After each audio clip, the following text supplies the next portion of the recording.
നമസ്കാരം. 1968 ജൂലൈ മാസം 1-ാം തീയതി കേന്ദ്ര ഗവൺമെന്റ് ഇന്ത്യയിലെ സാധാരണ ജനങ്ങൾക്ക് വേണ്ടി ആരംഭിച്ച ഒരു നിക്ഷേപ പദ്ധതിയാണ് ഇത്. വളരെ സുരക്ഷിതവും ആദായകരവുമായ ഈ നിക്ഷേപ പദ്ധതിയിൽ 18 വയസ്സ് പൂർത്തിയായ ഏതൊരു ഇന്ത്യൻ പൗരനും ചേരാവുന്നതാണ്. ഇതിൽ നിന്നും കിട്ടുന്ന വരുമാനത്തിന് ഇൻകം ടാക്സ് കൊടുക്കേണ്ട ആവശ്യവുമില്ല. നിലവിൽ ഇതിന്റെ പലിശ നിരക്ക് 7.1%. ഒരു സാമ്പത്തിക വർഷം 1.5 ലക്ഷം രൂപ വരെ ഇതിൽ നിക്ഷേപിക്കാൻ സാധിക്കും. 25 വർഷത്തേക്ക് ഇങ്ങനെ നിക്ഷേപിക്കുകയാണെങ്കിൽ അയാൾക്ക് 1,03,08,000 രൂപ തിരിച്ചു കിട്ടുന്നതാണ്. ഈ നിക്ഷേപ പദ്ധതിയിൽ നിന്നും ലോൺ എടുക്കാനും പാർഷ്യലായിട്ട് തുക പിൻവലിക്കാനും കാലാവധിക്ക് മുമ്പ് ക്ലോസ് ചെയ്യാനുമുള്ള സൗകര്യമുണ്ട്. ഈ നിക്ഷേപത്തെ പറ്റി കൂടുതൽ അറിയുന്നതിന് മുമ്പ് ഈ ചാനൽ ഇനിയും സബ്സ്ക്രൈബ് ചെയ്യാത്തവർ ഒന്ന് സബ്സ്ക്രൈബ് ചെയ്യുക. 15 വർഷ കാലാവധിയുള്ള PPF അഥവാ പബ്ലിക് പ്രൊവിഡന്റ് ഫണ്ട് എല്ലാ പോസ്റ്റ് ഓഫീസ് ബ്രാഞ്ചുകളിലും നാഷണലൈസ്ഡ് ബാങ്കുകളിലും കൂടാതെ പ്രൈവറ്റ് ബാങ്കുകളിലും അവൈലബിൾ ആണ്. ഇത് ട്രാൻസ്ഫറുകളുമാണ്. അതായത് ബാങ്കിൽ നിന്ന് പോസ്റ്റ് ഓഫീസിലോട്ടോ പോസ്റ്റ് ഓഫീസിൽ നിന്ന് ബാങ്കിലോട്ടോ ബ്രാഞ്ചുകൾ തമ്മിലോ നമുക്ക് ഇത് ട്രാൻസ്ഫർ ചെയ്യാൻ സാധിക്കുന്നതാണ്. നിലവിൽ ഈ അക്കൗണ്ടിന് 4 പേരെ വരെ നമുക്ക് നോമിനിയായിട്ട് ചേർക്കാനും സാധിക്കും. 18 വയസ്സ് പൂർത്തിയായ ഏതൊരു ഇന്ത്യൻ പൗരനും സ്വന്തം പേരിൽ ഈ അക്കൗണ്ട് ഓപ്പൺ ചെയ്യാൻ സാധിക്കുന്നതാണ്. പ്രായപൂർത്തിയാകാത്ത മക്കൾക്ക് വേണ്ടി രക്ഷാകർത്താവ് എന്ന നിലയിലോ അല്ലെങ്കിൽ മാനസിക പ്രശ്നമുള്ള ആൾക്ക് വേണ്ടിയോ ഈ അക്കൗണ്ട് ഓപ്പൺ ചെയ്യാം. ഒരാളുടെ പേരിൽ ഒരു അക്കൗണ്ട് മാത്രമേ ഓപ്പൺ ചെയ്യാൻ സാധിക്കുകയുള്ളൂ. ഈ നിക്ഷേപ പദ്ധതിയിൽ മിനിമം 500 രൂപയെങ്കിലും ഒരു സാമ്പത്തിക വർഷം നിക്ഷേപിച്ചിരിക്കണം. 50ന്റെ ഗുണിതങ്ങളായിട്ടാണ് ഇതിൽ നിക്ഷേപിക്കാൻ സാധിക്കുക. ഒരു സാമ്പത്തിക വർഷം ഒരാൾക്ക് നിക്ഷേപിക്കാവുന്ന തുക എന്ന് പറയുന്നത് മാക്സിമം 1.5 ലക്ഷം രൂപ വരെ ആണ്. കുട്ടികൾക്ക് വേണ്ടി അക്കൗണ്ട് ഓപ്പൺ ചെയ്തിട്ടുണ്ടെങ്കിൽ എല്ലാ അക്കൗണ്ടിലും കൂടി നിക്ഷേപിക്കാവുന്ന തുക എന്ന് പറയുന്നത് ഈ 1.5 ലക്ഷം രൂപ വരെ മാത്രമാണ്. കുട്ടികൾക്ക് പ്രായപൂർത്തിയായെങ്കിൽ അവർക്ക് വീണ്ടും 1.5 ലക്ഷം രൂപ അവർക്ക് സ്വന്തം പേരിൽ നിക്ഷേപിക്കാൻ സാധിക്കുന്നതാണ്. മിനിമം തുകയായ 500 ഒരു സാമ്പത്തിക വർഷം അടച്ചില്ല എങ്കിൽ ഈ അക്കൗണ്ട് ഇനാക്റ്റീവ് ആവും. ഇങ്ങനെ ഇനാക്റ്റീവായ അക്കൗണ്ട് വീണ്ടും ആക്റ്റീവ് ആക്കണമെങ്കിൽ എത്ര വർഷം ഡ്യൂ ഉണ്ട് ആ ഓരോ വർഷത്തിന്റെ മിനിമം തുക 500 രൂപയും ഒരു സാമ്പത്തിക വർഷം 50 രൂപ ഫൈനും അടച്ചെങ്കിൽ മാത്രമേ അക്കൗണ്ട് ആക്റ്റീവ് ആവുകയുള്ളൂ. ആക്റ്റീവ് ആകാത്ത അക്കൗണ്ടിൽ നിന്നും പണം പിൻവലിക്കണമെങ്കിൽ മെച്യൂരിറ്റി കാലാവധി കഴിഞ്ഞെങ്കിൽ മാത്രമേ നമുക്ക് പണം പിൻവലിക്കാനും സാധിക്കുകയുള്ളൂ. നമുക്ക് അക്കൗണ്ടിൽ ബാലൻസ് കിടക്കുന്ന തുകയ്ക്ക് വീണ്ടും പലിശ കിട്ടിക്കൊണ്ടിരിക്കും. നിലവിൽ ഇതിന്റെ പലിശ നിരക്ക് എന്ന് പറയുന്നത് 7.1%. അത് നമുക്ക് തുടർന്നും കിട്ടണമെന്നില്ല. കാരണം ഓരോ 3 മാസം കൂടുമ്പോഴും ഇതിന്റെ പലിശ നിരക്ക് ഗവൺമെന്റ് ഒതുക്കി നിശ്ചയിക്കുന്നതാണ്. ചിലപ്പോൾ തുക കൂടാം, ചിലപ്പോൾ തുക കുറയാം.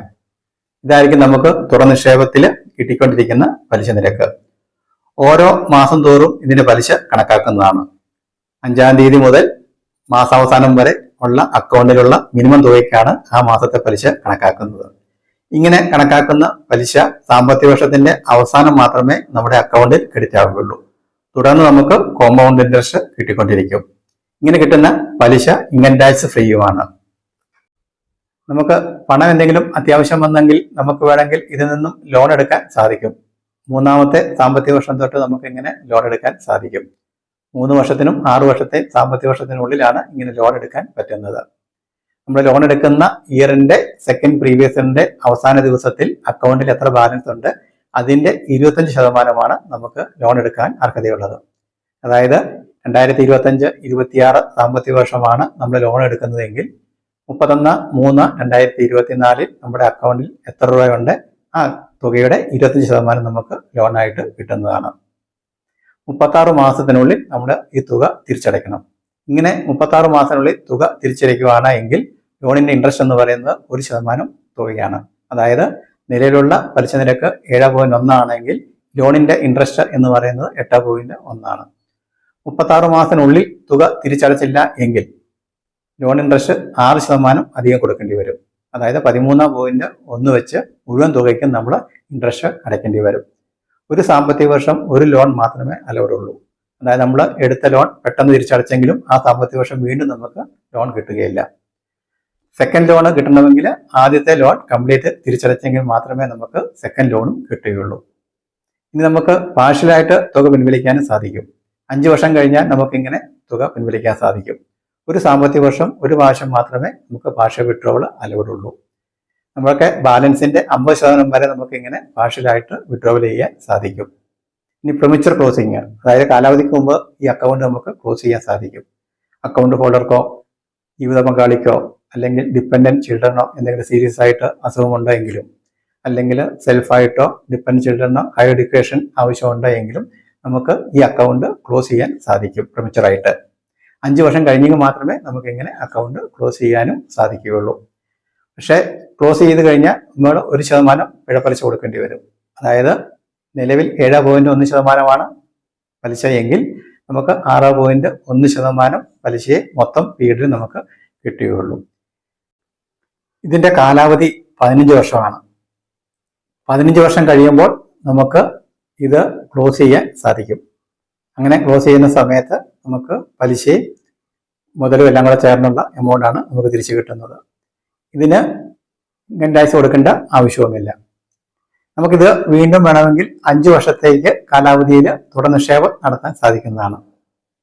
ആ സമയത്ത് ഓരോ സാമ്പത്തിക വർഷവും 1.5 ലക്ഷം രൂപ വരെ നമുക്ക് നിക്ഷേപിക്കാനും സാധിക്കും. ഇങ്ങനെ ഉള്ള പീരീഡിൽ കാലാവധി കഴിഞ്ഞ സമയത്ത് എത്ര രൂപ അക്കൗണ്ടിലുണ്ട് അതിന്റെ 60% വരെ നമുക്ക് വിഡ്രോവൽ ചെയ്യാനും സാധിക്കും.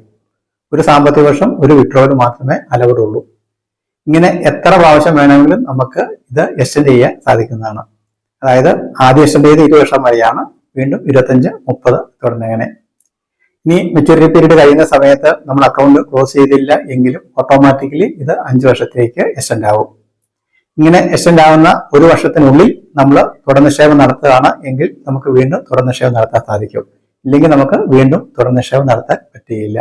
ഈ അക്കൗണ്ട് നമുക്ക് എപ്പം വേണമെങ്കിലും ക്ലോസ് ചെയ്യാനും സാധിക്കും. ഇനി ഇതിനകത്തുനിന്ന് പാർഷ്യൽ വിഡ്രോവൽ മാത്രം ആണ് ചെയ്യുന്നതെങ്കിൽ അതും ചെയ്യാൻ സാധിക്കും. ഒരു ഫൈനാൻഷ്യൽ ഇയറിൽ ഒരു പ്രാവശ്യം മാത്രമേ ഇങ്ങനെ വിഡ്രോവൽ ചെയ്യാൻ സാധിക്കുകയുള്ളൂ എന്ന് മാത്രം. ഇതിനിടയിൽ അക്കൗണ്ട് ഹോൾഡർ മരണപ്പെടുകയാണ് എങ്കിൽ അതുവരെയുള്ള തുക നോമിനി അല്ലെങ്കിൽ ലീഗലായിട്ട് ആരാണ് അവകാശി അവർക്ക് കിട്ടുന്നതാണ്. വീണ്ടും നിക്ഷേപം നടത്തി ഈ അക്കൗണ്ട് നമുക്ക് മുന്നോട്ട് കൊണ്ടുപോകാൻ സാധിക്കത്തില്ല. അക്കൗണ്ട് ക്ലോസ് ചെയ്യുന്ന തലേ മാസം വരെയുള്ള പലിശ നമുക്ക് കിട്ടുന്നതുമാണ്. ഈ അക്കൗണ്ടിൽ ഇപ്പോൾ നമുക്ക് 4 പേരെ വരെ നോമിനേറ്റ് ചെയ്യാനും സാധിക്കും. 1.5 ലക്ഷം രൂപ വെച്ച് 15 വർഷത്തേക്ക് ഒരാൾ നിക്ഷേപിച്ചു എന്നിരിക്കട്ടെ. അയാൾക്ക് കിട്ടുന്ന വരുമാനം എത്രയാണെന്ന് നമുക്ക് നോക്കാം. അയാള് നിക്ഷേപിക്കുന്ന തുക എന്ന് പറയുന്നത് 22.5 ലക്ഷം രൂപയാണ്. കിട്ടുന്ന പലിശ 18.18 ലക്ഷം രൂപ. മൊത്തം വരുമാനം എന്ന് പറയുന്നത് 40.68 ലക്ഷം രൂപ. വീണ്ടും 5 വർഷത്തേക്ക് നിക്ഷേപിച്ചു വന്നിരിക്കുക, അതായത് 20 വർഷത്തേക്ക് അയാള് മൊത്തം നിക്ഷേപിക്കുന്ന തുക എന്ന് പറയുന്നത് 30 ലക്ഷം രൂപയാണ്. അയാൾക്ക് കിട്ടുന്ന പലിശ 36.58 ലക്ഷം രൂപ. മൊത്തം വരുമാനം എന്ന് പറയുന്നത് 66.58 ലക്ഷം രൂപ. വീണ്ടും ഒരു ബ്ലോക്ക് ഇയർ, അതായത് വീണ്ടും ഒരു 5 ഇയറിന് നിക്ഷേപിക്കുകയാണ് എങ്കിൽ, അതായത് 25 വർഷത്തേക്ക് അയാൾ നിക്ഷേപിക്കുകയാണ് എങ്കിൽ അയാള് മൊത്തം നിക്ഷേപിക്കുന്ന തുക എന്ന് പറയുന്നത് 37.5 ലക്ഷം രൂപയാണ്. അയാൾക്ക് കിട്ടുന്ന പലിശ 65.58 ലക്ഷം. മൊത്തം വരുമാനം എന്ന് പറയുന്നത് 1,03,80,000 രൂപയാണ്. ഇങ്ങനെ 25 വർഷത്തേക്ക് 1.5 ലക്ഷം രൂപ വെച്ച് നിക്ഷേപിക്കുകയാണ് എങ്കിൽ ഇതിനിടയിൽ പാർഷ്യൽ വിഡ്രോവലൊന്നും നടത്താതെ ഇരുന്നാല് അയാൾക്ക് 25 വർഷം കഴിയുമ്പോൾ 1,03,80,000 രൂപ കിട്ടുന്നതാണ്. വളരെ ആദായകരവും സുരക്ഷിതവുമായ ഈ നിക്ഷേപ പദ്ധതിയെ പറ്റി ഏതാണ്ട് എല്ലാ വിവരങ്ങളും ഈ വീഡിയോയിൽ ഉൾപ്പെടുത്തിയിട്ടുണ്ട്. എന്തെങ്കിലും സംശയമുണ്ട് എങ്കിൽ നിങ്ങൾക്ക് കമന്റ് ബോക്സിൽ വരാവുന്നതാണ്. ഈ വീഡിയോ മറ്റുള്ളവരുമായി ഷെയർ ചെയ്യും എന്ന് പ്രതീക്ഷിക്കുന്നു. മറ്റൊരു വീഡിയോയുമായി നമുക്ക് വീണ്ടും കാണാം. നന്ദി, നമസ്കാരം.